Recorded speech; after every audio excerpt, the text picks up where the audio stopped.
And welcome back, everyone. I am pleased to introduce Afsaneh Sharif, Faculty Liaison and Senior Project Manager at the University of British Columbia, who will be sharing her insights on collaborating for inclusion, strategies for supporting diverse learners. Don't forget to type your questions in the Q&A panel at any point throughout the session. And I turn it over to you, Ms. Sharif. Greetings, everyone. I'm joining you today from the unceded ancestral and traditional territory of the Squamish Tsleil-Waututh Nation in Vancouver, Canada. As an Iranian woman, I also like to acknowledge the ongoing fight for women's rights and freedom in the Middle East. My name is Afsaneh Sharif, Faculty Liaison and Senior Project Manager at the University of British Columbia. I'm a proud Muslim woman and an invited settler in Canada for 26 years. Despite facing discrimination due to my race, hair, and skin color, I'm a strong and determined woman with PhD in knowledge management. I'm honored to be one of the top 90 researchers in Canada on teaching and online teaching and learning, serving on the BC Digital Learning Advisory Committee as a co-chair for Ministry of Post-Secondary Education. And I have over 20 years experience designing and teaching online courses and programs that are focused on accessibility and inclusion. And today I'm very excited to be here to share my knowledge and exchange ideas on how we can create a more inclusive and accessible teaching and environment for our students. Thank you for the opportunity to share my story.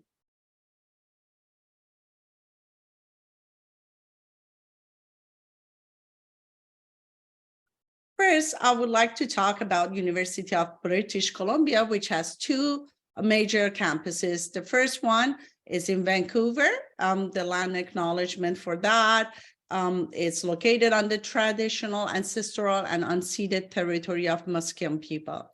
And UBC Okanagan campus is located on the traditional, ancestral, and unceded territory of Siouan people. A little bit more about UBC. I would like to share with you that it's a large, intensive university. It operates on an approximately $3.4 billion annual budget. It has more than 375,000 alumni in 160 countries, about 19,000 staff and faculty, over 70,000 students in total.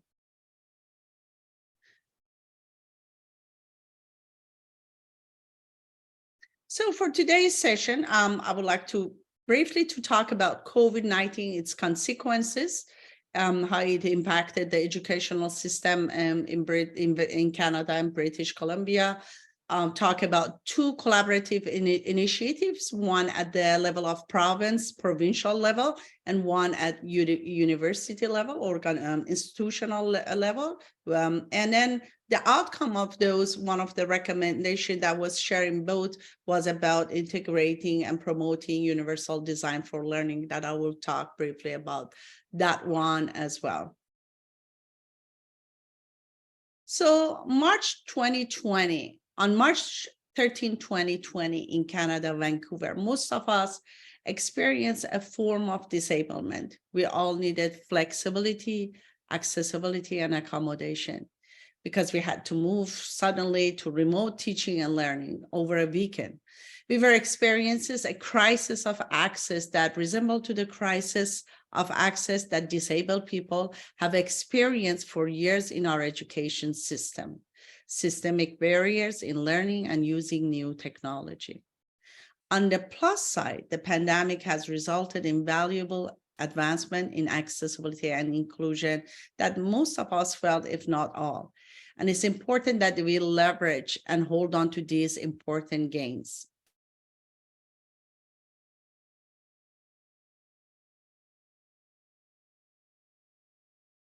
Now, in the next slide, I'm going to briefly talk about some of the challenges in our university we face. And I think that you also shared the same, some of them, if not all.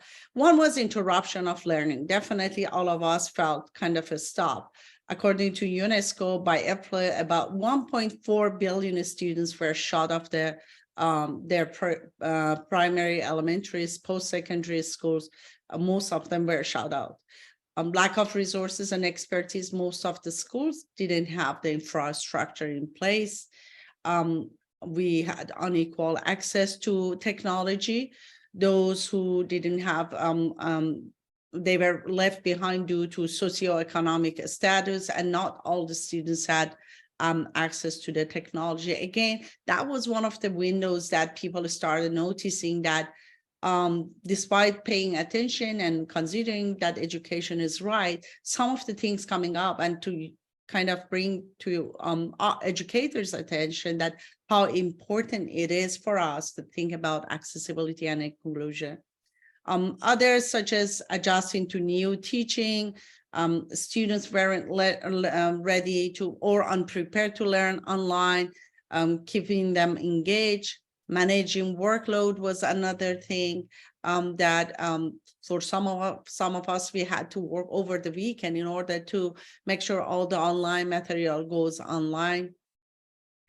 And also on top of all these, it was mental health that all of us were worried about getting COVID, our loved ones, as well as lack of that social interaction.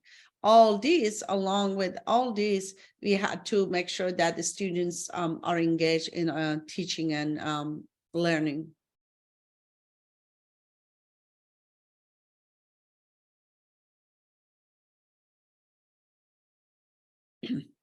While COVID has presented significant challenges for all the educational system, educators, there have also been some wins and positive development. Some of them are increased attention to accessibility and inclusion. The shift to remote learning has highlighted the importance of making education accessible to all students, including those with disability. Collaboration and sharing. I'm sure that many of you experienced that you didn't want to start from scratch. You had to talk with other colleagues. You had to work with the institution, working with the staff, support the staff, administrator, just to ensure that we are responding to students' needs and we are helping them. Another thing was flexibility and innovation. I was amazed by the way that people figuring out different things to use and help students throughout the process. Increased use of technology and also opportunities for personalized learning. Those are some of the things that came up. Now, in the next few slides, I'm going to talk about two collaborative initiatives. One, as I said, it's at the provincial level. That was done through our Ministry of Post-Secondary and Future Skills. And the second one was at UBC, based on the lessons learned during COVID and how we are using those lessons learned in our practices.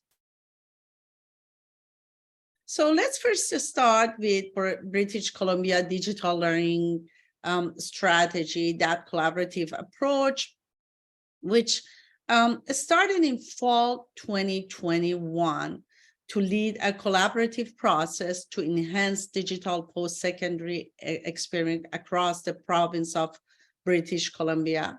The whole group were through a collaborative process. They were aiming to identify the lesson learned in the post-secondary education during COVID, incorporate those lessons learned into existing knowledge, and also to be able to be envisioning how human-centered digital learning environment can complement and enhance British Columbia post-secondary system.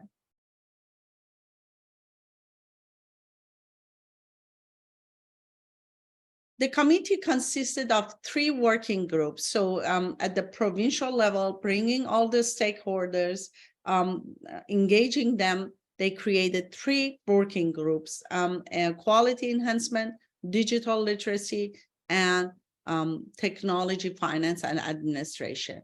Members of these working groups included from experts from colleges, institutions, teaching, learning, intensive university, Council on Admission and Transfer, First Nation Technology Council, BC Campus. From main stakeholders, they were engaged.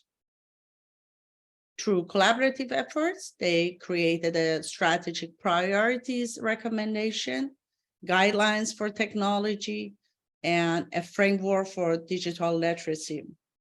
I shared the links with you all, and I would recommend to look at it because it's over 1 year work, lots of great resources, evidence-based recommendation that is useful.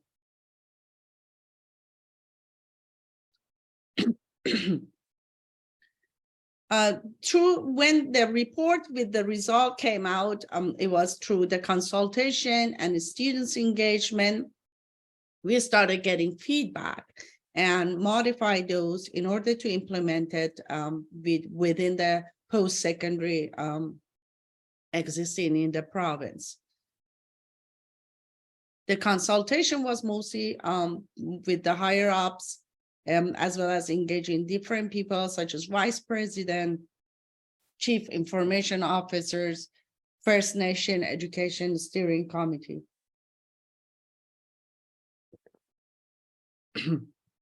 Excuse me. In addition to reflecting post-secondary system expertise through the development and consultation, this strategy on digital learning was informed by learners' voice, reports, and other resources of information generated through the course of COVID pandemic regarding a learner's perspective and experiences with digital learning. As a result, as I said, we refine these documents, and now we are moving to the implementation. 3 priority, one is policy and process, which is focusing on how important it is for post-secondary to revisit their policies, their process, to ensure if they are inclusive and accessible. If there is a need to create a new policy, if there is a need to modify those, that is the time. The second one is about system collaboration, which through the conversation with different stakeholders, we thought that how important it is for us to create a systematic collaboration within our province among the post-secondary institution to be able to help each other to respond to our students' needs. The ministry, post-secondary system, and BCNet collaborate to develop and maintain a repository of software application, platform, relevant privacy and security assessment used across the whole post-secondary system. And the third one was about enhancing digital equity, that the ministry and post-secondary system support effective approach for intellectual property management and licensing to protect indigenous knowledge. Also, they explore several pilots through this project to support remote learners access to the program and software. One of the things that they are trying to pilot is that to create a technology help desk for remote learners, educators, and staff that is shared among the whole post-secondary at provincial level. Implementation, now we are at the stage of implementation. Working with this group, we are forming the implementation steering committee is already formed. They are focusing on building systemic capacity, enhancing collaboration among post-secondary, as well as supporting remote learners. Again, we don't want to, in any case of emergency and overall, to work on our own in isolation. We want to create that collaboration among institutions at the provincial level to be able helping each other, forming an ethical education technology working, as well as communication dissemination. As I said, lots of recommendation, lots of guidelines throughout this process were developed, and one of them was guidelines for technology enhanced program. And one of the recommendation was universal design for learning. The other collaborative initiative was UBC one, which started in May 2021. Again, it involved about 100 faculty and staff, created 6 working groups. These working groups created about over a dozen of recommendations. We categorize them under 4 thematic areas: inclusion and well-being, innovation and flexibility, technology and support for faculty and students, and process and policies. Under innovation and flexibility, again, for each one of those, we have lots of recommendation with action items, intentionally promoting and encouraging principle of UDL was mentioned under innovation and flexibility. So with the Beyond COVID project, we had some, as I said, action item on each. Some of them focusing on course activity. We created, introduce and focus on multi-access, in addition to other modality of courses, online, in-person, blended, as well as multi-access.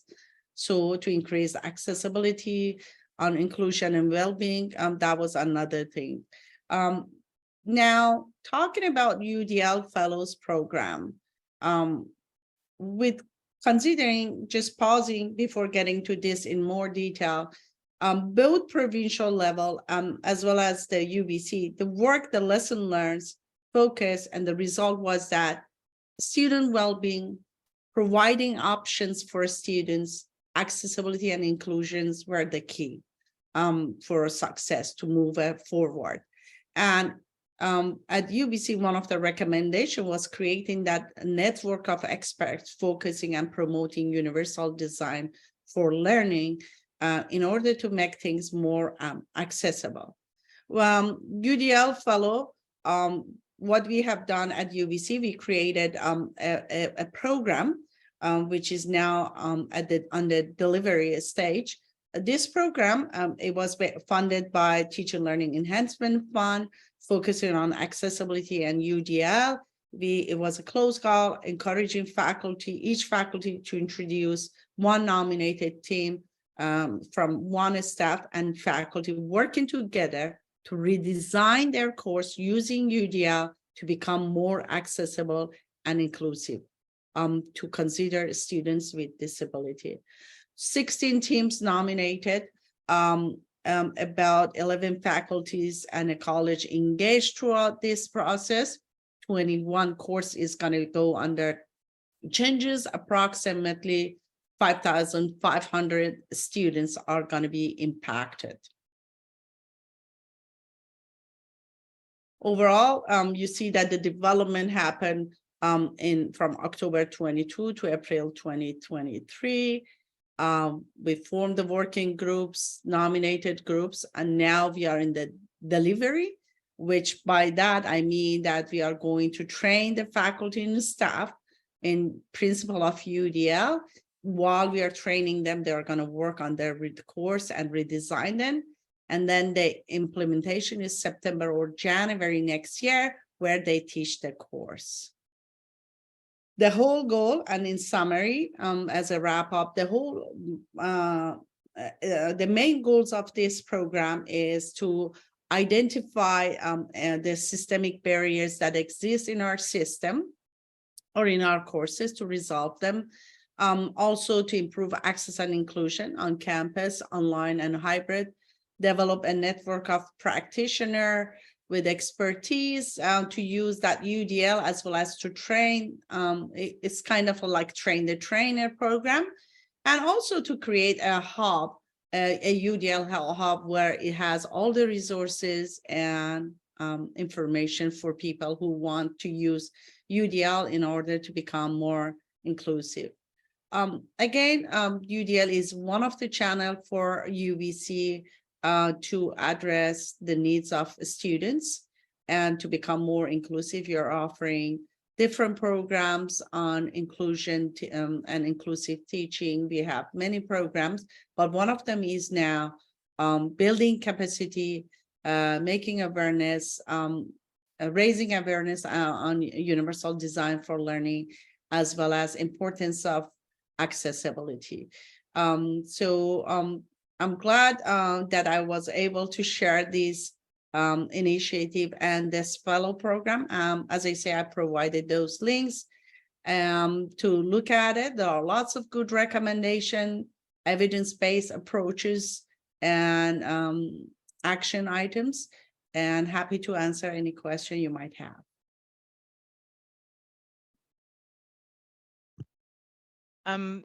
Awesome. Before I open up the floor for questions, and we do have some questions in our Q&A panel, I want to first say thank you so much for your presentation and invite everybody to congratulate or give our presenter a round of applause for the presentation today. We're going to jump right into our questions. The first question is, could you tell us more about the UDL training, of what the UDL training consists of, please? For sure. What we have planned is that we have 5 online workshops, one focus on introduction to universal design for learning, one focus on introduction to accessibility, and 3 on each principle of UDL. So with introduction to UDL is mostly what we are trying to introduce them at the beginning to the UDL concept and kind of connect them with their projects. The introduction to accessibility is through our Center for Accessibility, which is they constantly working with this disabled students. We have the number of, based on the latest survey, we had about 1/4 of our students, they identify themselves with what kind of a disability. Mental health is one of the biggest, or is the biggest actually, for our students registered with this office. So they are gonna raise awareness about accessibility, why is it important, and how we can respond to those needs. Apart from these online workshop, we have 3 in-person studios. What we have done is that if we talk about principle of multiple means of engagement for this week online, next week the participants or the cohort go in person to actually work with other fellows to apply those in their own context. We have developed worksheets, some program, and we have guest speakers. In addition to this, we have a Canvas course that we walk them through while they're between these sessions, and they do it asynchronous sessions, as well as we have a UDL Hub resources. And what we have done is that we ask them to be engaged throughout the process and create these cases that is kind of a before and after redesign through UDL that we will upload later on to those sites for those who are new to this program and want to learn. So it's about 5 workshops online, 3 in-person studio, a Canvas course, and a UDL Hub resource, which is online. Thank you for that response. Our next question is, how do the project plans to address tech poverty, particularly unequal access to internet access and PCs/laptops?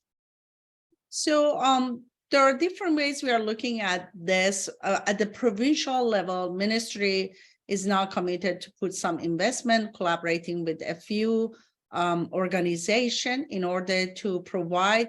We have talked about providing kind of a subsidy or loaning computer, or making sure that the remote areas that we figure out that they didn't have internet now, that they provide by particular years to have within 5 years, they have the budget in order to make sure that most of the area are getting proper internet connection. Within UBC, we also have different programs. in order to provide that support for students. Each department, each faculty, they are coming with their own way to provide that support. Okay, and we have one final question. How and in what ways have you collaborated with the Institutional Office of Student Accessibility Services to address the classroom needs of students? Within UBC, we work mostly with Center for Accessibility, which is the center that is working on Vancouver campus with students who are facing a kind of a disability. In our Okanagan campus, it's different. It's another center, but what they do is that working with that center, they're working closely with the students. For this particular UDL Fellows program, what we have done is that we have a particular budget to actually engage students from who are registered with their disability, they are registered with Center for Accessibility to participate in this program, so that we constantly hear their voice, have their voice in the project and in the redesign. According to the latest information or data that I have, right now our center accommodate about 4,500 students in the all academic programs with different types of disability. Last year, our center supervised 25,000 accommodated exam and produced 62,000 pages of alternate format text. This is exactly from their data.